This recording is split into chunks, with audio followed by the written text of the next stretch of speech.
Karagdagang 13 bagong pumping stations ang planong itayo ng Marcos administration para maibsan ang mga pagbaha sa Metro Manila.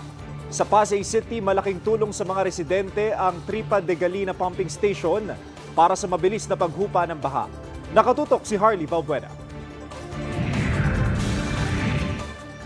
Gabundok ng basura ang nakolekta ng Tripa de Galina Pumping Station sa Pasay City sa kasagsagan ng walang tigil na pag-ulan nitong mga nakaraang araw. Pansamantala pang natigil ang operasyon nito kamakailan dahil sa bumarang malaking sanga ng punong kahoy. Ininspeksyon mismo ni President Ferdinand R. Marcos Jr. ang pumping station.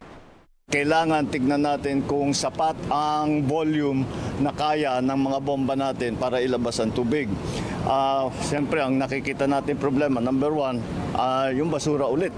Kaugnay dito, patuloy na pinagagana ang waste filtration system ng Tripa de Galina para hindi mabarahan ng basura ang water pumps. Nire-recycle na rin ang mga basura para muling mapakinabangan tulad ng mga pasong ito na gawa sa mga bulok na gulay at coconut husk.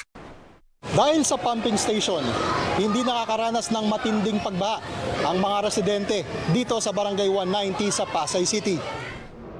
Hindi po umaabot talaga ang baha dyan.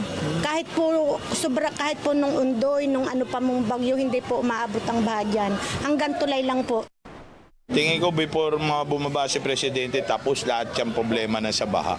At para mapalakas pa ang mekanismo kontra baha, inanunsyo ng Pangulo ang planong pagtatayo ng 13 pang bagong pumping stations at improvement projects sa Metro Manila at mga katabing lugar. Ang Malacanang, ibinahagi ang shortlist ng 39 na sites na planong pagtayuan ng rainwater collection cisterns sa Metro Manila na target simulan ngayong taon.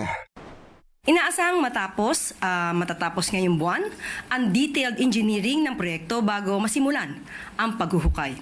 Sinabi rin ng Pangulo na sinimula na ng Department of Energy ang bidding para sa Waste to Energy Program. Harley Valbuena, IBC News.